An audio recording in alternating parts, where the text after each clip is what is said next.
It was supposed to be the happiest night of their lives, July 1992. Michael Turner and Emily Davis waved goodbye from their white limousine, ribbons fluttering as they headed to JFK Airport for their honeymoon. Family and friends cheered as the car pulled away, but no one knew. That smiling wave would be the last time anyone ever saw them.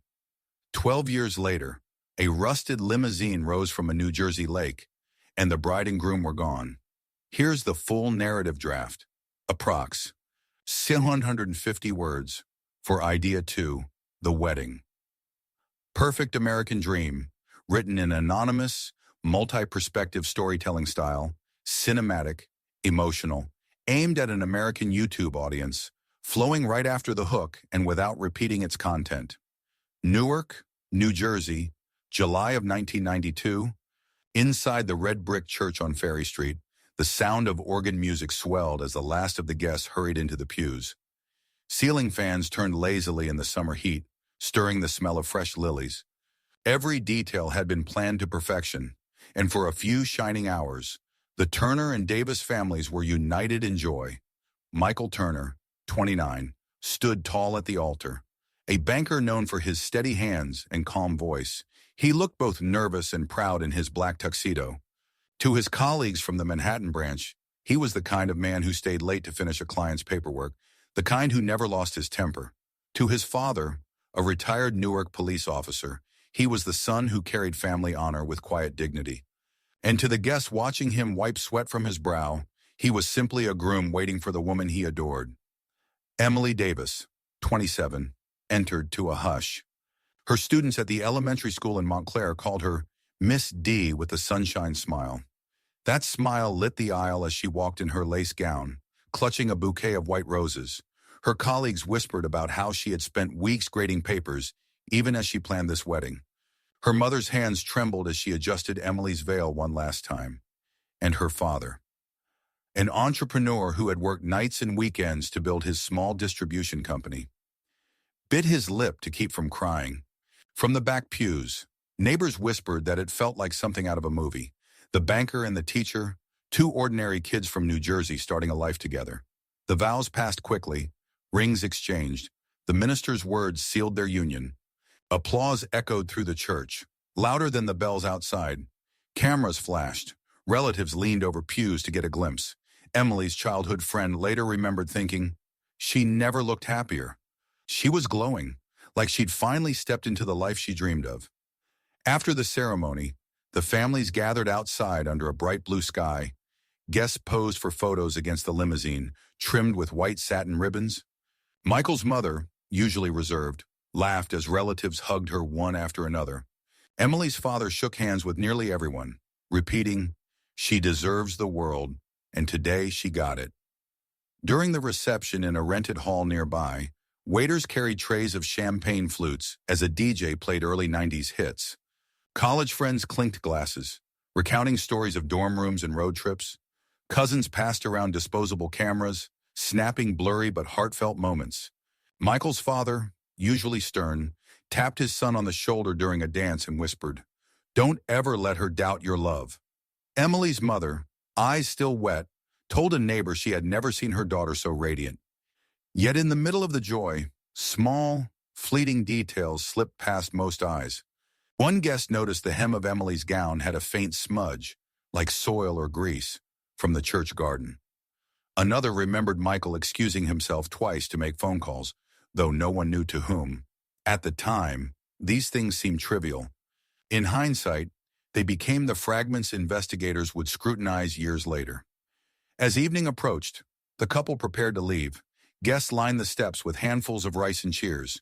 Emily leaned from the limousine window, waving with her bouquet, her laugh carrying over the crowd.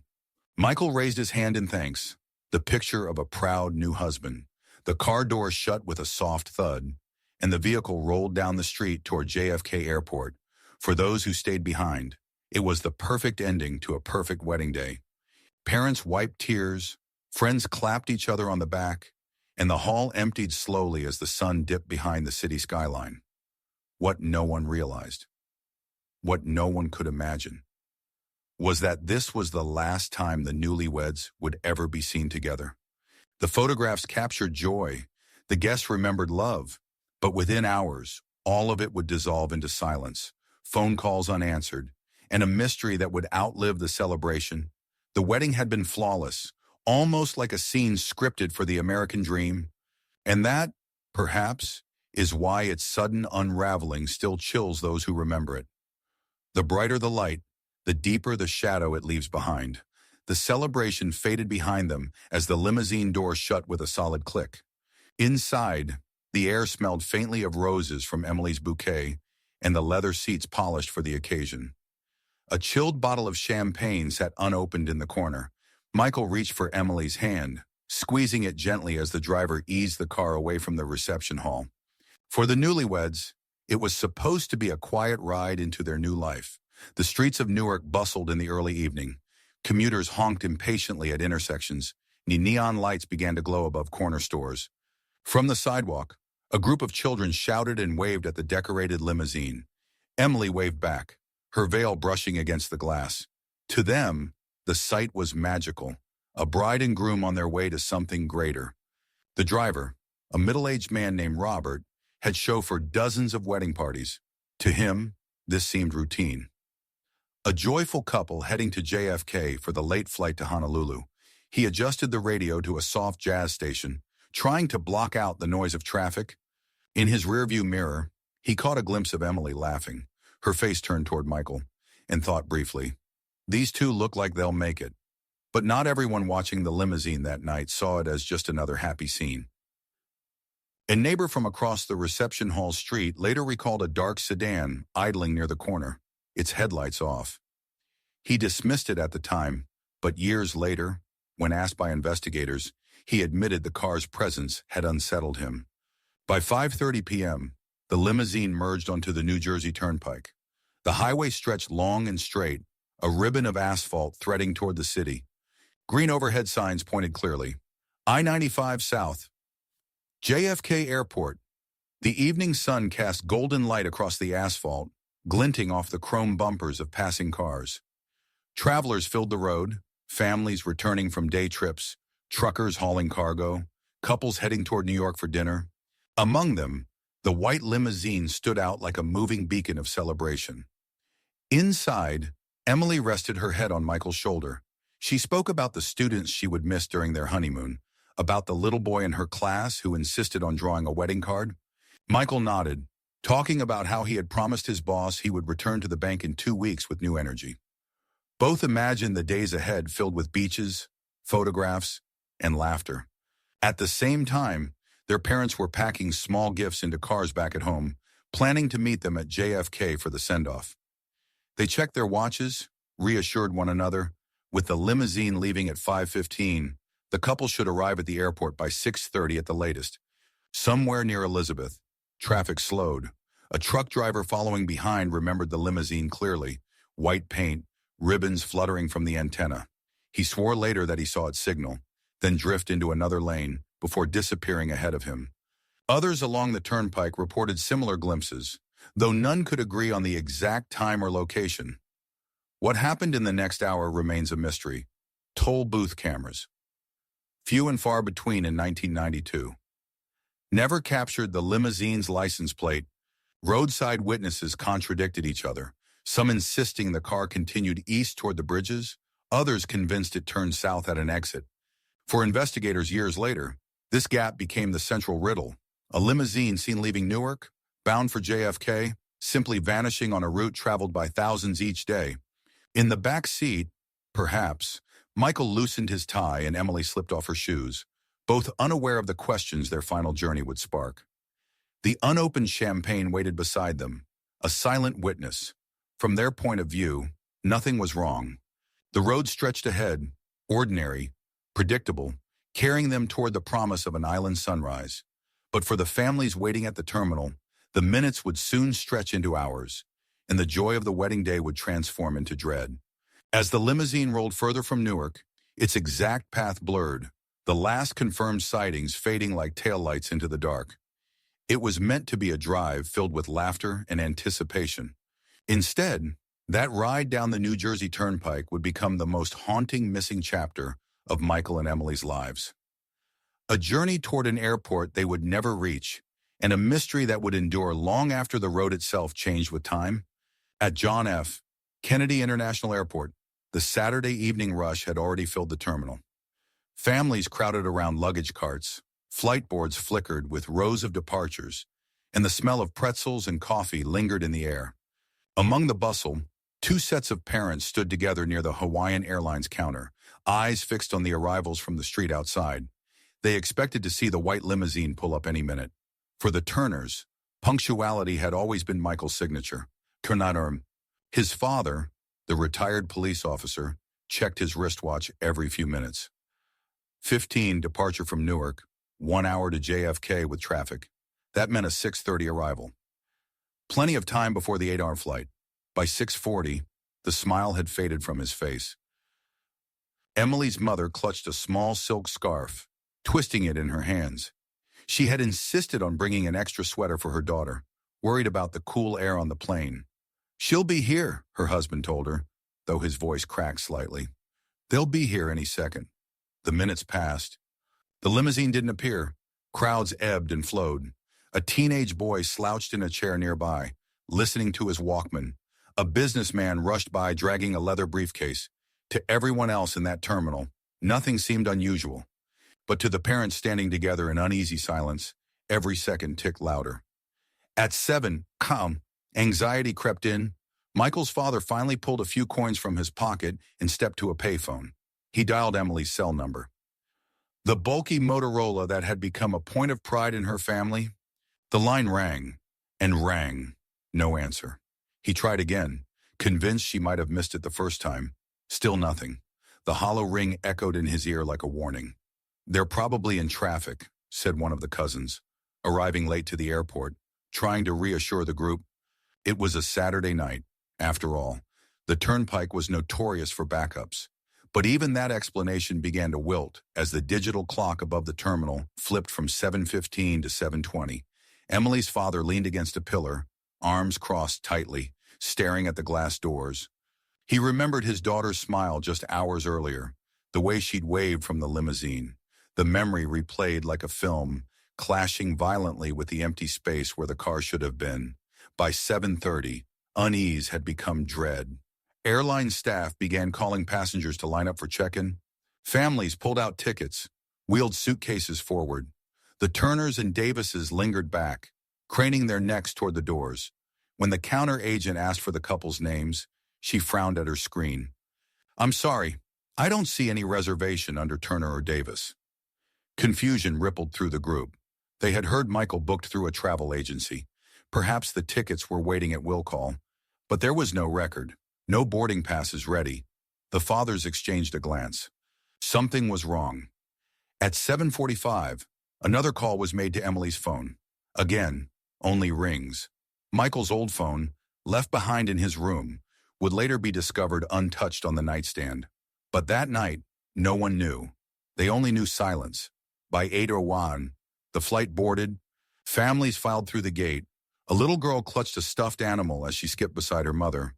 A newlywed couple in Hawaiian shirts posed for a quick Polaroid. And somewhere, behind the glass of the departure lounge, an aircraft pushed back from the gate, its engines roaring toward the runway. Michael and Emily were not on it. The terminal grew quieter. The cousins stopped reassuring one another. The mothers sat side by side on a bench, eyes wet, hands clasped tight. The fathers paced near the glass doors, scanning every approaching car, refusing to give up hope.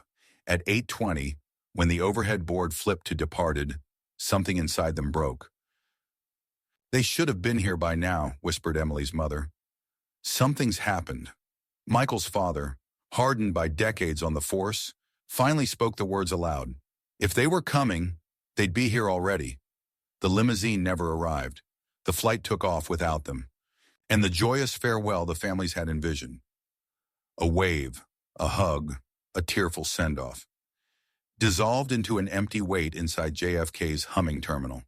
In the weeks and years to come, investigators would replay this night over and over, dissecting the timeline, questioning the missing reservation, the unanswered calls, the unaccounted limousine.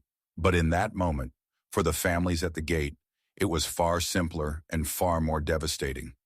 They had come to the airport to say goodbye for a week. Instead, they began a goodbye that would last a lifetime. Sunday morning broke gray and heavy over New Jersey. While most of the city stirred to routine errands and church bells, two families awoke with the crushing weight of silence. No phone call, no word from Michael or Emily. The limousine had vanished as if the road itself had swallowed it whole. By late morning, the fathers made the decision. It was time to call the police. At the local precinct, the desk sergeant listened patiently, tapping at a form. Regulations in 1992 were clear. Adults could not be classified as missing until at least 24 hours had passed. Give it some time, he advised. Maybe they change plans. Maybe they'll call. The words felt rehearsed, almost casual, but to the parents they were unbearable. Both families left the station in silence, faces pale, hands trembling. 24 hours later, they returned. This time, the urgency in their voices could not be dismissed. The official report was filed. Photos of the newlyweds in their wedding attire were stapled to the file. A veteran detective from NYPD's Major Case Squad, Raymond Harris, was assigned to lead the inquiry. At 38, Harris was known for his sharp eye and stubborn patience. Traits that had earned him respect, but also a reputation for sleepless nights. Harris began with the obvious. The limousine had left the reception hall at 5:15 p.m. Witnesses remembered it clearly, white ribbons fluttering from the antenna, the bride's hand waving through the window, yet no toll booth cameras on the turnpike recorded the car entering. Forensic records showed only a handful of grainy images that evening. None of them the Turner Davis limousine. The driver, Robert, was the first to be questioned. He had not returned home. The rental company that owned the vehicle reported he never checked back in. His phone rang endlessly. A man with decades of experience, suddenly unreachable. To Harris, that was a troubling sign.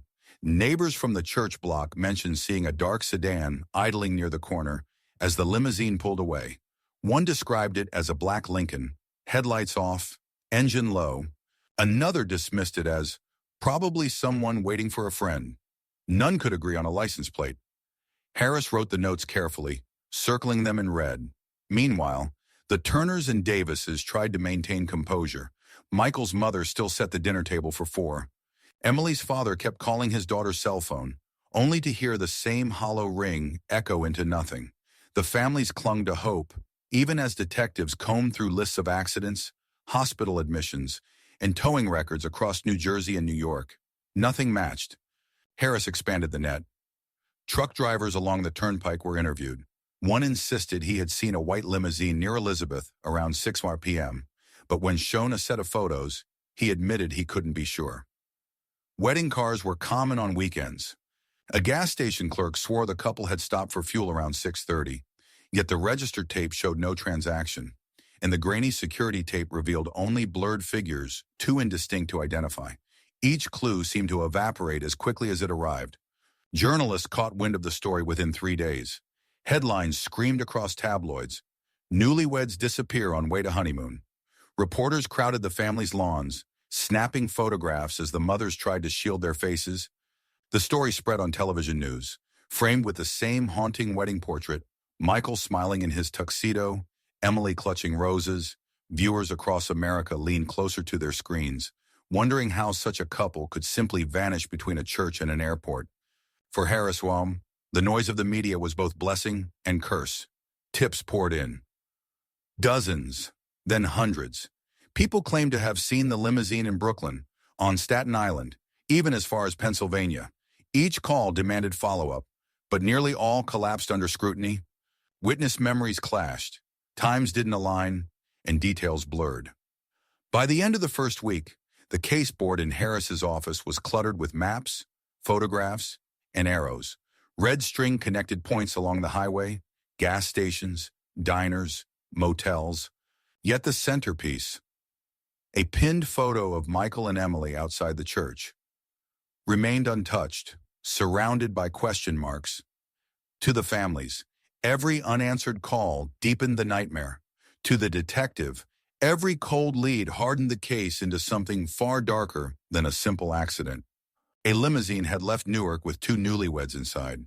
It never arrived at JFK, and in between, somewhere on the roads of New Jersey, the American dream had been swallowed by a mystery no one could yet explain.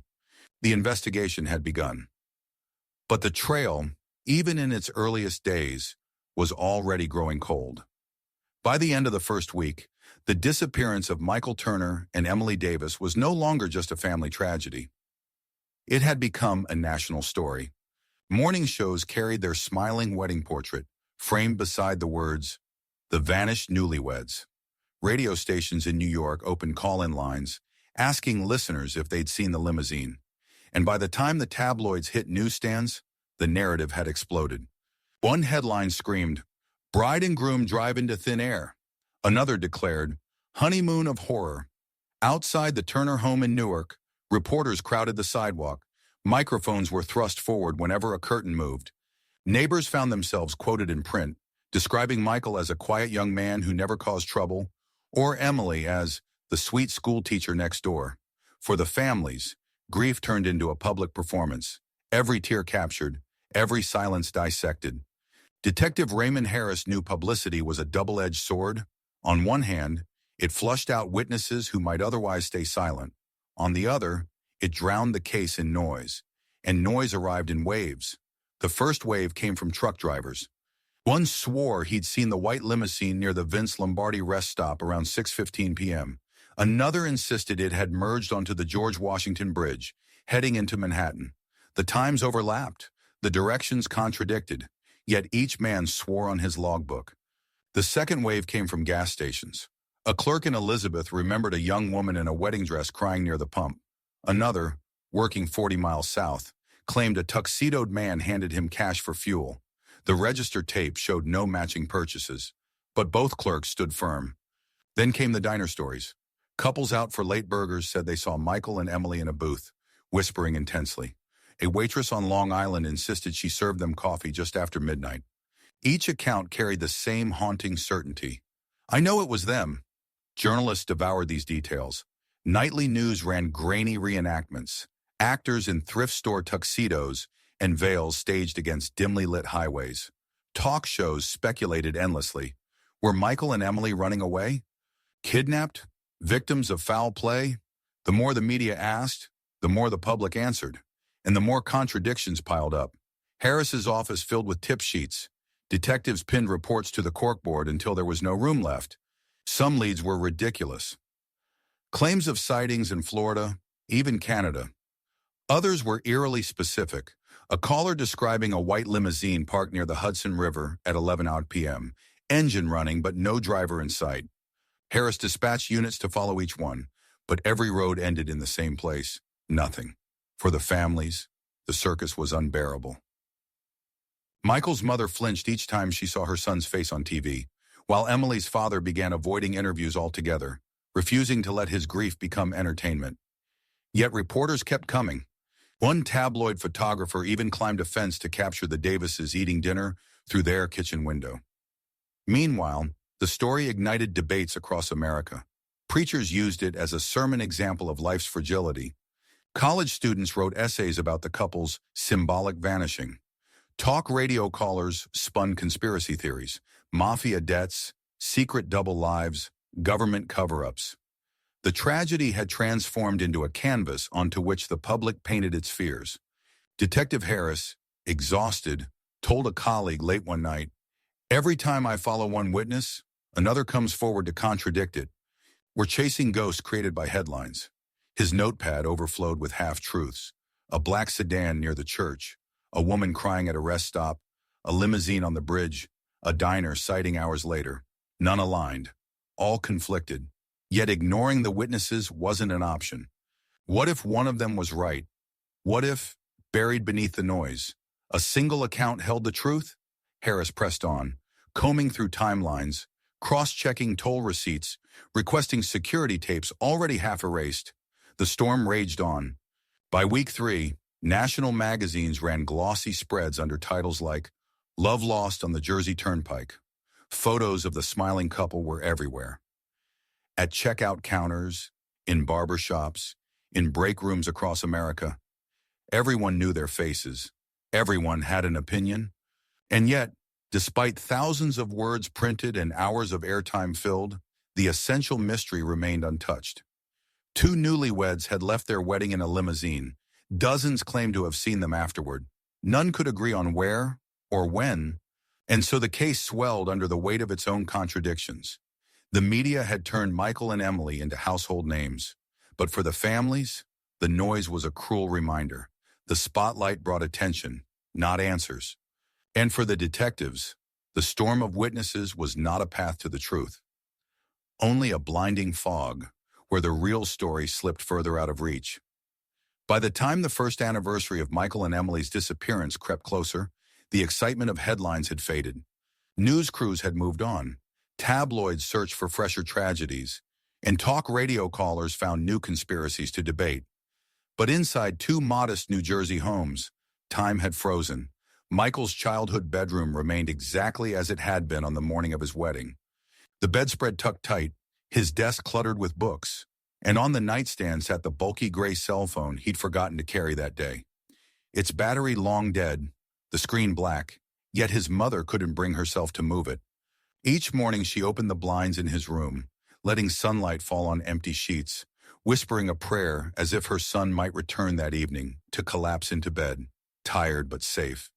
Emily's apartment in Montclair told the same story of suspended life. On her dresser, a jewelry box still held the small earrings she wore to class each Friday. The closet contained carefully chosen outfits for the honeymoon she never took. Bright sundresses folded with precision, tags still dangling. Her father would sometimes stand in the doorway, staring at the unopened suitcase propped against the wall. Her mother polished the photo frames weekly, convinced dust must not claim her daughter's smile. Friends tried to maintain hope. Michael's co-workers from the bank organized a monthly dinner, raising a glass in his honor, remembering the man who always volunteered to cover late shifts. Emily's fellow teachers lit candles in the school chapel, her students leaving crayon drawings labeled, "We miss you, Miss D." To outsiders, these rituals might have seemed symbolic. To those closest, they were lifelines. Small ways to insist that absence did not equal loss. Yet grief changed the families in different ways. Michael's father, once a commanding presence as a police officer, grew quieter with each passing month. He drove the same highway routes at night, scanning shoulders and rest stops for anything overlooked. He told no one, but neighbors noticed his car parked by the Hudson River at odd hours, headlights off, the man inside staring across the dark water. Emily's mother, on the other hand, became relentless. She joined support groups for families of the missing, photocopied flyers until the ink bled, and mailed them to towns far beyond New Jersey. She believed someone, somewhere, had seen her daughter and simply didn't realize it. To her, every silence from the authorities was an invitation to act louder. As the seasons shifted, so did the rhythm of waiting. Thanksgiving arrived with 2 empty chairs. Christmas passed with gifts wrapped, but unopened, resting under trees in both households. Birthdays turned into painful reminders. A 30th birthday cake for Michael with candles no one lit. A card for Emily signed only by her parents, left on the mantel. The investigation limped forward, but without progress. Detectives visited periodically, updating the families with little more than polite phrases. "We're still following leads." But by spring, the case file had been pushed further back on the shelf, overshadowed by new crimes demanding immediate attention. Neighbors began to speak of closure, suggesting the families consider legal declarations of death. The Turners refused. The Davises fought about it privately. For some, acceptance offered survival. For others, it felt like betrayal. At times, the tension between the two families showed. Polite greetings at joint gatherings, but conversations short, eyes averted, grief carried differently. 1 year after the limousine rolled away, the families gathered for a vigil at the church where the wedding had taken place. Candles flickered against brick walls, the scent of wax and flowers mingling with summer air. Friends, co-workers, former classmates stood in a semicircle, heads bowed. The minister spoke of faith, of mysteries too deep for human answers, of love that endures absence. When the final hymn ended, the candles were placed at the steps where Emily and Michael had once smiled for photographs. Their mothers wept quietly, their fathers stared into the darkness. jaws tight. Everyone dispersed slowly, yet no one wanted to be the first to leave. The newspapers no longer printed their faces. The talk shows no longer speculated. But in those two houses, one in Newark, one in Montclair, rooms stayed untouched, dinners remained half silent, and hope clung stubbornly to the smallest details: a dead cell phone, a folded sundress, a smile behind glass. For the world, the newlyweds had become yesterday's mystery. For the families, the waiting had only just begun. By the mid-1990s, the Turner-Davis disappearance had slipped quietly from headlines. New crimes dominated the evening news, and the nation's appetite for mystery moved elsewhere. What once drew reporters to camp on suburban lawns now gathered dust in a back corner of the police archive. At NYPD headquarters, the case file grew thicker but not deeper. Detective Raymond Harris had done all he could in those first months. Tracking toll booth receipts, chasing phantom sightings, re-interviewing wedding guests. But with every lead collapsing, the case was reassigned. A younger detective opened the box, read the notes, and closed it again. Without fresh evidence, there was nothing to pursue. It joined a row of other unsolved mysteries labeled in thick black marker: cold case. For the families, silence was far more brutal than public scrutiny. In the Turner household, dinner conversations thinned to a handful of phrases. Michael's father spoke less and less, as though words themselves were wasted energy. Yet every week he drove the turnpike again, watching shoulders in service areas, as if a piece of ribbon or a forgotten tire might still appear. His neighbors noticed the miles piling on his car, the hollow look in his eyes. Emily's mother chose a different path. She filled binders with newspaper clippings, police updates, and handwritten notes from late-night calls to tip lines.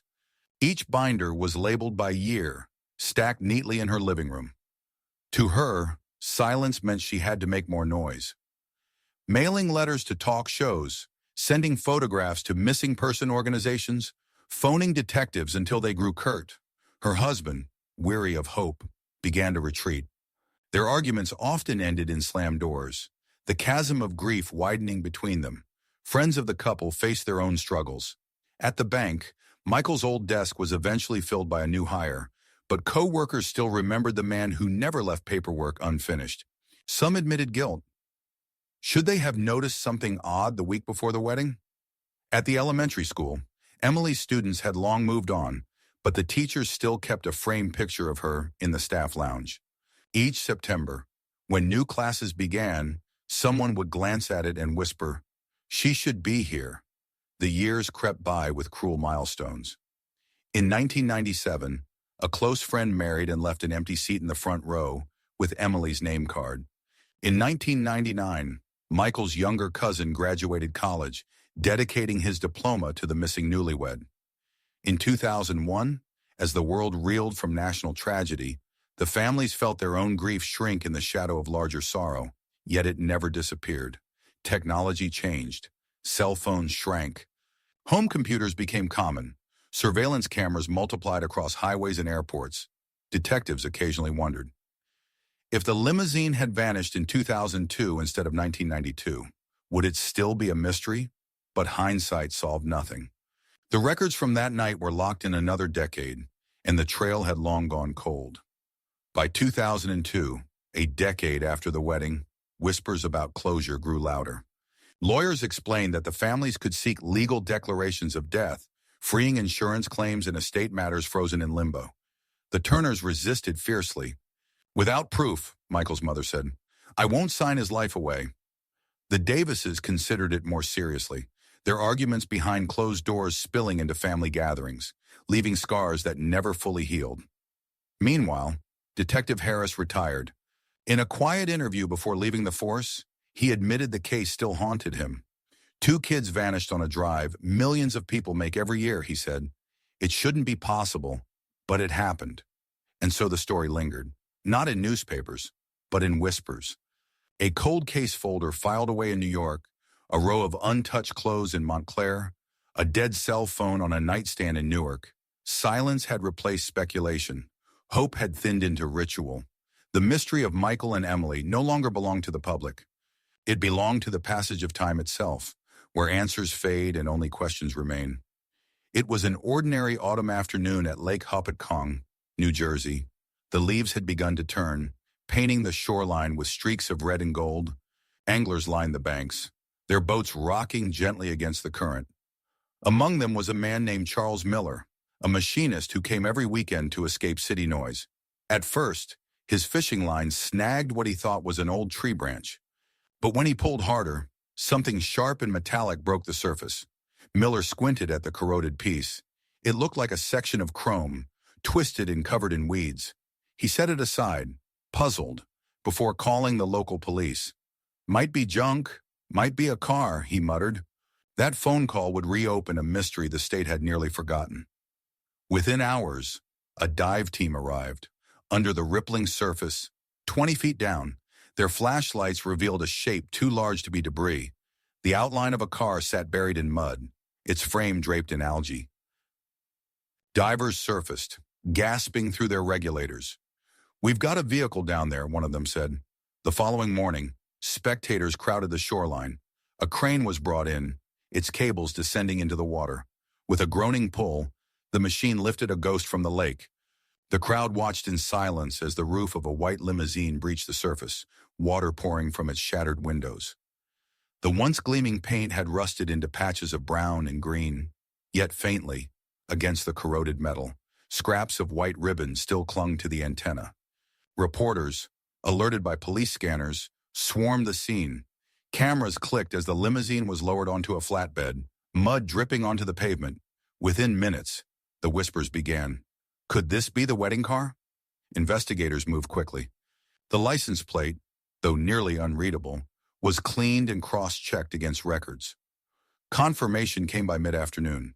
It was the same limousine rented by Michael Turner and Emily Davis 12 years earlier. Families were called to the site. Michael's father stood motionless, staring at the skeletal frame. His jaw trembled, but no sound came out. Emily's mother collapsed into her husband's arms, her cries carried by the autumn wind. For over a decade, they had imagined every possibility. Kidnapping, running away, secret lives. Now, a piece of truth sat before them in rust and ruin. Yet when investigators opened the doors, the shock deepened. The limousine was empty. No bodies, no bones, no sign of the missing newlyweds. Only water-damaged upholstery, twisted seat belts, and debris. On the floor of the passenger side, they discovered a corroded wristwatch. The initials MT were faintly etched on the back. Michael's graduation gift from his parents. Beneath the seat, a leather strap clung to a rotted handbag. Inside, tucked in a plastic sleeve, was Emily's laminated teacher ID, her photo smiling in perfect preservation. The artifacts confirmed who had been inside, but their absence raised new, agonizing questions. How had the limousine ended up so deep in the lake? Accident reconstructionists studied the shoreline. The steep drop from the road should have left a visible scar. Instead, the car rested near the lake's center, as though pushed deliberately. Divers confirmed the brakes were intact, the tires unpunctured. There were no signs of collision, and the trunk, curiously, was empty. The suitcases prepared for the honeymoon were gone. The discovery reignited the story nationwide. News vans parked along the lake for days, capturing every angle of the crane hoisting the vehicle. 12-year mystery resurfaces, blared one headline. Talk shows invited crime experts, each speculating wildly. Had the couple escaped, been abducted, or met with violence hidden by careful planning? Detective Harris, pulled out of retirement temporarily as a consultant, returned to a case that had haunted him for years. Standing by the rusted frame, he admitted quietly to a colleague, "We found the car, but we're no closer to finding them." For the families, hope flickered and faltered in equal measure. The car proved Michael and Emily had never left New Jersey that night. But without bodies, without clear cause, the discovery was both an answer and a new beginning of torment. The lake had surrendered its secret, but only partially. The limousine had returned, ribbons faded and steel corroded. The bride and groom, however, remained missing. 2 lives erased, leaving only artifacts as testimony. What had started as a joyful ride toward JFK was now a rusted shell on a flatbed, a monument to absence. And as the autumn wind swept across Lake Hopatcong, one chilling truth echoed through investigators and families alike. The mystery had only deepened. Barely a month after the limousine was pulled from Lake Hopatcong, another call came in to the Jefferson Township Police. It was a Sunday morning in early winter, when most residents were inside keeping warm. A hiker named Daniel Cruz, wandering off a marked trail, spotted something half buried beneath a pile of wet leaves. At first glance, it looked like an animal's den or a discarded duffel. But as he brushed away the dirt, a cracked leather handle emerged. What he'd uncovered was an old suitcase, weather-beaten and split along the seams. Police arrived quickly, sensitive to the renewed attention the case had stirred. The suitcase was swollen with years of rain and snow. The zipper had rusted almost shut. When officers pried it open, the contents crumbled: faded fabric, corroded buckles, fragments of clothing eaten by mildew. But among the decay, one item stood intact. A plastic tag attached to the handle, barely legible beneath the grime. Under a flashlight, the letters resolved into a name: Emily Davis. The news traveled fast. Reporters swarmed the wooded hill overlooking the lake, cameras aimed at officers carrying the evidence bag. "Suitcase found with bride's name," one headline screamed the next morning. For the public, it was confirmation that the mystery wasn't just buried in the lake. Clues were scattered on land as well, waiting to be uncovered. Inside the suitcase, investigators cataloged every item: a sun hat, discolored beyond recognition; several travel-sized bottles of lotion and sunscreen, the labels smeared but still readable as Hawaiian brands; and, tucked within a plastic sleeve, a passport. When opened, the faded photograph revealed Emily's familiar smile, the edges of the document water-damaged but intact. For Emily's parents, the suitcase was both proof and torment. Her mother clutched the passport when shown by detectives, sobbing into her husband's chest. She was ready to go, she whispered. She packed everything. She was excited. Her father, more stoic, only muttered, "If this was left here, where is she?" Detective Harris, returning once again as consultant, studied the geography. The suitcase had been found nearly 2 miles from where the limousine was recovered. The hill rose steeply above the lake, the path rugged and wooded. Harris asked himself, had Michael and Emily escaped the sinking car, dragging luggage with them, only to vanish in the wilderness? Or had someone deliberately planted the suitcase there, scattering pieces to mislead? Experts weighed in. Accident analysts argued it was unlikely the couple would have carried a heavy suitcase uphill in the dark after escaping a submerged limousine. Criminal psychologists suggested the placement felt intentional. An act by someone who wanted to confuse investigators or to mark territory with a sinister sense of control. The media once again seized on the find. News magazines ran photos of the cracked leather suitcase, its handle frayed, beside inset shots of Emily's wedding portrait.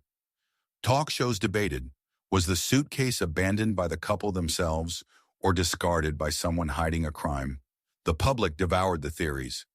Callers flooded tip lines, some swearing they had seen suspicious figures in the woods years earlier. Others convinced the suitcase was staged by police to keep interest alive. Among the families, the discovery drove a wedge deeper. The Turners clung to the possibility that the couple had fled together, their absence voluntary. Maybe they wanted a new start, Michael's father suggested quietly one night. The Davises, however, could not accept such an idea. To them, the suitcase screamed of foul play. Emily would never leave her family, her students, her life behind. The arguments between the families grew sharper, grief splitting once united voices. Meanwhile, the public sympathy rekindled. Vigils reignited, candles lit in front of the church where the wedding had begun 12 years earlier. Strangers mailed letters to the families, some offering prayers, others insisting on psychic visions of where the couple might be. The case, once fading into obscurity, blazed back to life on the fragile hinge of a suitcase in the woods. But for detectives, the suitcase only deepened the fog. There were no fingerprints. Years of weather had erased them. No usable DNA survived. The clothing, destroyed by moisture, revealed nothing. What remained were artifacts, haunting in their banality. A sun hat, a passport, a name on a tag. Each one told the world Emily had been there. None explained what had happened to her or to Michael. The lake had surrendered a car. The hill had given up a suitcase. Both spoke of presence, not of outcome. Both proved they had once walked this path, and both left the same unbearable silence where answers should have been. For the investigators, the new clue reopened possibilities but solved nothing. For the families, it reopened wounds. And for the public, it transformed the mystery from a forgotten file into a legend whispered again in diners, living rooms, and classrooms across New Jersey. The story of the wedding couple who vanished, leaving only a trail of rust and a suitcase on a hill. By 2005, with the limousine and suitcase recovered but the couple still absent, investigators, journalists, and the public began to circle around three possible explanations. None were proven. Each carried its own believers, and each revealed more about human fears than about Michael and Emily themselves. The first theory was the simplest: accident.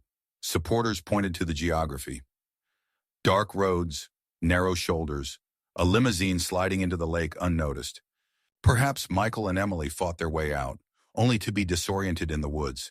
Maybe hypothermia claimed them. Maybe the current carried them somewhere divers never searched. A forensic expert interviewed on television insisted, this could have been nothing more than a tragic mistake compounded by poor visibility and bad luck. But if it was only an accident, why had their bodies never surfaced? Why had Emily's suitcase been found far from the lake, in a place she could hardly have reached while soaked and stumbling? For many, the accident theory explained less than it left unanswered. The second theory was darker: voluntary disappearance. Some imagined that the young couple, under the crushing weight of expectations, staged their vanishing. They had means. Passports, a suitcase full of cashmere clothes, a flight booked to Hawaii. Perhaps they used the wedding as camouflage for a new life elsewhere. Michael's father scoffed whenever this was suggested. My son didn't run. He was a man of responsibility, not a coward. Emily's colleagues at the school echoed the sentiment. She had already planned her fall curriculum, ordered supplies for her students, and circled dates on her calendar. Teachers don't map out an entire semester if they're planning to disappear, one coworker told reporters. Still, psychologists interviewed on talk shows insisted it was possible. People vanish willingly all the time, they argued, leaving families behind. One guest speculated, the empty trunk may have meant they carried their belongings out before the car went under. They could have staged the scene. Yet without bank withdrawals, credit card use, or sightings anywhere in the world, the theory frayed under scrutiny. The third theory carried the most weight, and the most fear: foul play. To those who believed this, the limousine's position at the center of the lake was no accident. It hadn't slid. It had been placed. The empty trunk was not coincidence. The luggage had been removed deliberately. The suitcase on the hill wasn't abandoned by chance. It was planted, a breadcrumb meant to confuse. Detective Harris leaned toward this explanation in private. He recalled witness statements about cars moving near the lake that night, headlights sweeping across dark water. He noted how both families swore the couple had no reason to run, and he couldn't ignore the absence of damage to the limousine. No skid marks, no broken barriers, nothing to suggest a crash. Someone knew what they were doing, he confided, and they wanted them gone. But foul play required a culprit, and no suspect ever emerged. The Turners and Davises had no enemies. Michael's work at the bank was steady and uneventful. Emily's classroom was filled with 7-year-olds, not scandal. Neither had debts, affairs, or secret lives investigators could uncover. The notion that someone orchestrated a disappearance without leaving a trace seemed almost impossible. Almost. For the public, the three theories became a kind of cultural Rorschach test.